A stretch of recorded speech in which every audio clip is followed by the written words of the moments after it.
Hello my friends, good morning. So it is Tuesday morning and I'm filming this little update so I can get this video started because I realized I didn't do it last night. It's throwing me off that I started this vlog on a Tuesday, but it's officially October. Happy Spooktober. I am going to be participating in Becca and the Book's Spookopoly readathon this month, and so I'm going to be playing as the month goes on. My first role, if you didn't see my TBR, was for the Invocations by Crystal Sutherland to pick a book from a past TBR, and this one has been on many because I have a video planned for it this month. So I'm finally going to get it read. I've been in a little bit of a life slump lately, honestly. Well, first off, I got sick, and then I was trying to get over being sick, and then Josh kind of got sick, so that wasn't great. I ended up DNFing a book that I was really excited for, and so that kind of put my reading into a little bit of a slump. I think I'm finally starting to come back. Now it's officially spooky season. I'm so here for it. Josh and I started off our 31 movies for 31 days, and we watched Smile last night, which I had not seen previously. I'm very behind on like new horror movies and old horror movies. Basically, I tend to just like rewatch the same horror movies I enjoy over and over again, but I'm determined to change that. So we watched Smile last night. I liked most of it. The cinematography was very well done. The acting across the board I think was pretty solid. I didn't know the main character was played by Kevin Bacon and Keira Sedgwick's daughter. I didn't love the ending. The ending annoyed me, I will be honest. I love Kyle Gallner, have been in love with him since Smallville, so chances are we will go see the second one also. So I have not started into the Invocations yet, unfortunately, but I did hit the halfway point into Full Moon Over Freedom last night. This is a book that I'm reading for my Buns N' Roses TBR jar challenge that I've talked about ad nauseum now, but if you don't know what I'm talking about, I'll put a link to the playlist in the cards. This is the most recent one, and it's also perfect for right now because it's a little paranormal. The female main character is a bruja. She actually has been able to see La Llorona for majority of her life. So there's some creepy elements going on in the story, plus the romance between our two main characters. Basically, these two were friends with benefits in high school and were pining the whole time, but nothing ever happened there. Now, unfortunately, Jillian is in the middle of a really nasty divorce. Her husband is trying to get her to sign over her portion of her family's bar, and in return he says that he won't really ask for much visitation of their children. Her son has autism and her daughter is basically a girl, and both of those things mean that her husband doesn't really want to be involved, unfortunately. However, she and Nick kind of get forced into working together. She's applying for a grant to bring some money to the area where their family's bar is located, and he's a famous artist, is working on a mural piece in the area to also kind of bring some attention to the area. I am really liking it. Where things are falling down for me is at the start of the book, they almost end up sleeping together, but Nick puts a stop to it by saying that he is engaged. Nick is not engaged. He just said that basically to provide a buffer between the two of them because he's scared that they'll end up being friends with benefits again, and he doesn't think his heart can take that, especially because his brother recently has passed from an addiction issue. Yeah, like it's not the lightest book. It does have some pretty heavier topics. The lack of honesty is driving me up a wall though. It does make the story itself feel a little bit more immature, and I don't love that. Apart from it, I am actually enjoying this a lot. My goal right now, I think, is to try and blast through books by doing audio and physical reading if possible. That's what I'm doing with this one. I've been going back and forth between listening to the audiobook and then reading with my eyes when I have the time. And once I finish with it, I think I will do the same thing with the Invocations. So here's hoping I can crank through some more of this. Since I have been in a little bit of a slump lately, I'm trying not to worry about my YouTube watch later and more listen to audiobooks because I'm trying to get myself back into the reading spirit. So because of that, hopefully I'll be like cranking through books really quickly. That'd be wonderful if so. Is that actually gonna happen? I don't necessarily know.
guys, happy Thursday. Yeah, apparently it's been a minute since I've weekly vlogged because I've sucked at updating, but I'm about to head over to my brother's. I figured I'd film this little update real quick just to catch y'all up because I have finally started into the invocations. I took the dust jacket off and so you can see very pretty hardcover. I'm about 50 pages in right now and I am very intrigued. So we've alternated back and forth between 3 girls and it seems every one of them is somehow tied to the occult. There's one who basically has 2 demons tied to her soul. She's insanely rich and is basically trying to find a witch in order to try and fix this, but unfortunately for her she tends to get more charlatans or like wannabe sidekicks, that kind of stuff. And then there's another girl who unfortunately her sister has passed and she is now staying with her really crappy uncle, and she has thrown herself into researching everything she can about witchcraft in order to try and bring her sister back. The third woman, I'm not really sure like what she does. We know she's tied to the occult in some way, but really it kind of seems as though she lives on the very outskirts of society and kind of maneuvers her way through and has figured out a way to survive without really like ever having to pay. She's hanging out around Oxford's campus, so she like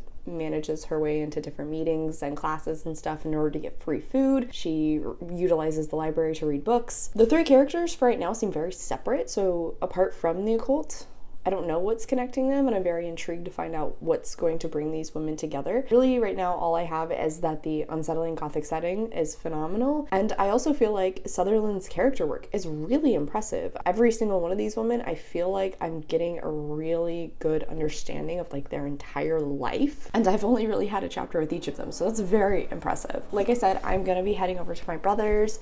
I don't know what our plans are for tonight, really. We'll probably hang out, watch something or other. I will definitely be listening to the audiobook of the invocations when I drive there and back, so that'll be a little bit more of getting into this. And then tomorrow night Josh and I are planning to go to a haunted house that's held at a Renaissance fair, so there's like 4 or 5 different houses. That'll be a lot of fun. Can't freaking wait for that.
Hey guys, happy Saturday. Hope you're having a good one. So let's see, I think I talked to y'all Thursday. Friday, pretty good. Work was fairly slow. Josh and I got off work and then we went out to dinner before heading down to the haunted houses that we were planning to go to. Forced him to listen to the second book of Murderbot with me. I think we got probably more than halfway through that one. That's Artificial Condition, and he got to meet one of my other favorite characters apart from Murderbot, and he really likes them as well. So thankfully he's continuing to enjoy that. Then once we got there, it was a great time. They've really expanded a lot from, fortunately, after COVID. They were really limited, and now they're back to having like 4 different houses. They have like the Monster Museum set up again, which is a lot of fun, and they keep expanding on it. They actually had a group of fire dancers / acrobats perform. They were called the Hell Dolls, and they were a lot of fun too. We even got to go through some of the houses multiple times, which was great, especially the clown one. The clown one was the top tier. It's actually been the top tier for the last few years, which is really funny. Then when we were coming back,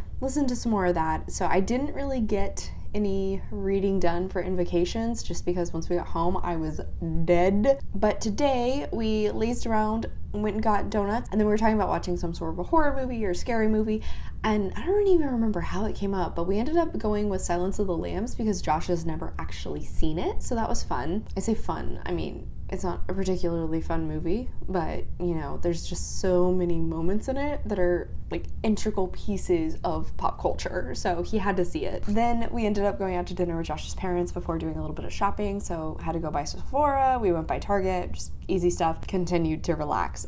So I have actually got a little bit more of the invocations read. I still have the dust jacket off. So our three main characters have finally met. They're finally getting to know one another. And Emmer is a curse writer, I think it is, and so her family were actually all witches. So of our three main characters, she's probably the most well trained, but Jude is kind of like done a lot of research into this sort of stuff now. It seems as though Jude and Zara are gonna kind of be using Emmer to accomplish what they want to with magic. But at the same time, we know there's a serial killer who is going after witches, and those scenes are becoming more and more ritualistic. I'm really liking this even more. So it's supernatural-esque, but also we've got, you know, like the Criminal Minds element of trying to figure out who is doing this and like how he's finding these women. So this is going really good so far. I'm really enjoying it, especially now that like all three storylines interwoven. I'm even more intrigued to see like where things are gonna go from here. Apart from reading, we also watched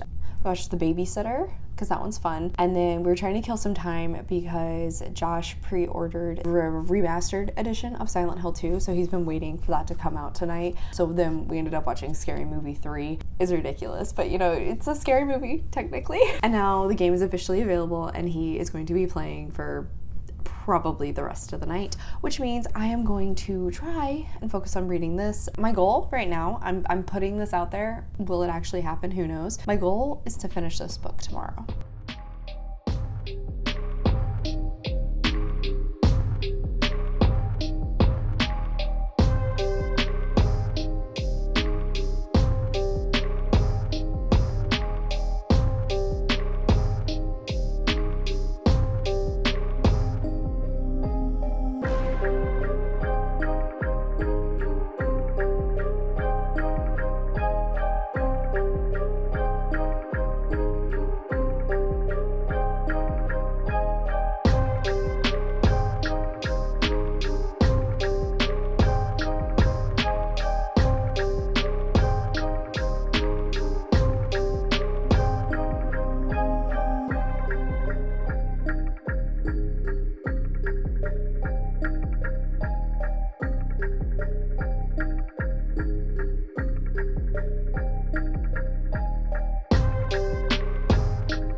Hey guys, so I officially need to close out this weekly reading vlog. I'm gonna be honest with you, it's Wednesday. I was supposed to close this out on Monday, but I forgot that this week is a little wonky for me. I have my book club meeting on Thursday, which meant I went to my brother's Monday night. And because of that, I didn't make time to film an update. So I got a little discombobulated with my schedule, and this just didn't get done yesterday either. So we're finally doing it today. On Sunday, while I was decorating and doing laundry and things like that, I got a lot of the invocations read, and then finally I just sat down and finished it out before I went to bed, and I really liked this. I have no negative things to say about it. One thing I have to say, and I don't really want to call it a critique because it's not, it makes perfect sense. I did guess the major twists that took place at the end of the book. That's not, again, a bad thing because I think the author left enough clues that I could pick up on things. There were little nudges here and there. It wasn't something that was so insanely obvious, but there was enough evidence there for me to like come up with that theory, and then it turned out my theory was right.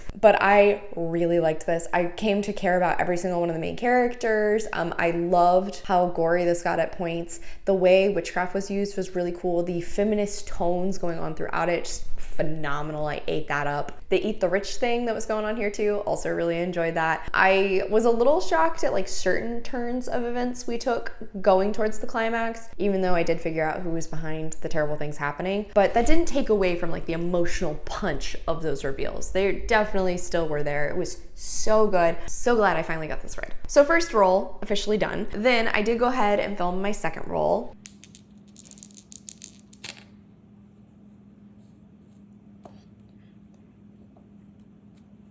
I ended up landing on Becca Recommends, and this gave me so much trouble. I must have watched like 20 of Becca's videos because I wanted this to fall into two camps.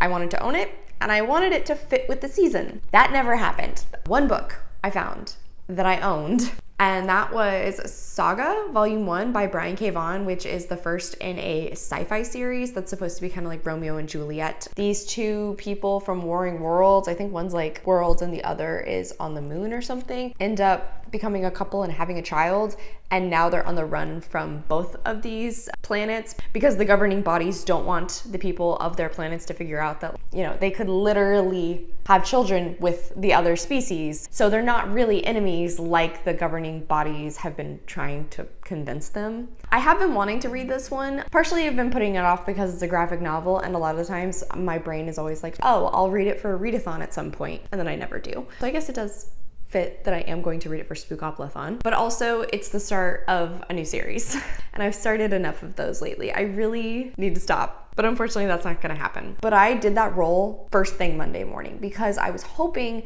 I would get something that I could find the audiobook of and listen to that when I went to work and when I was driving over to my brother's and back. I will read this. I haven't yet, but I will read this. I did, however, go ahead and film my next roll.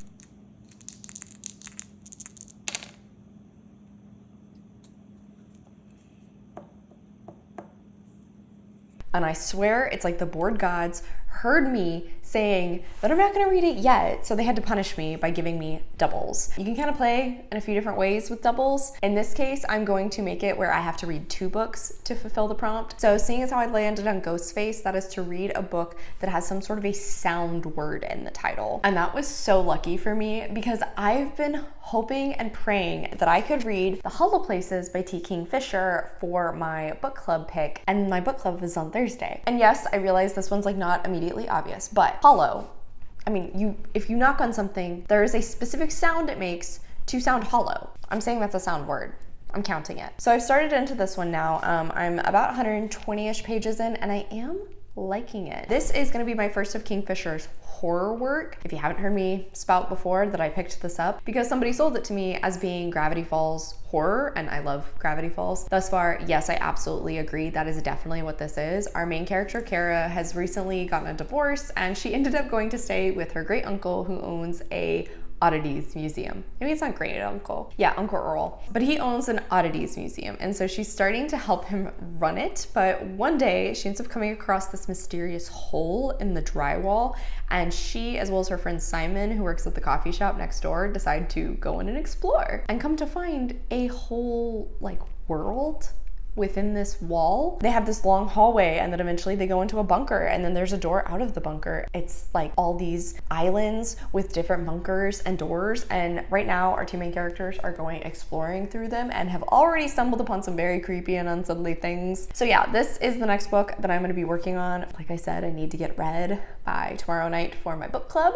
I'm gonna do it. I promised myself I will. And then eventually I am going to have to pick a second book with a sound related word in the title. I actually have a few options for this, like Dead Silence, another T. Kingfisher book, Sorceress Comes to Call. That's also an option. On that note, that's it for this vlog. I will be filming a second Spookopoly vlog later this month, so I will see y'all then. Thank you so much for coming to my channel. I really appreciate it. Make sure to hit like and subscribe down below. If you made it all the way to the end of this video, go ahead and leave me the tree emoji in the comments.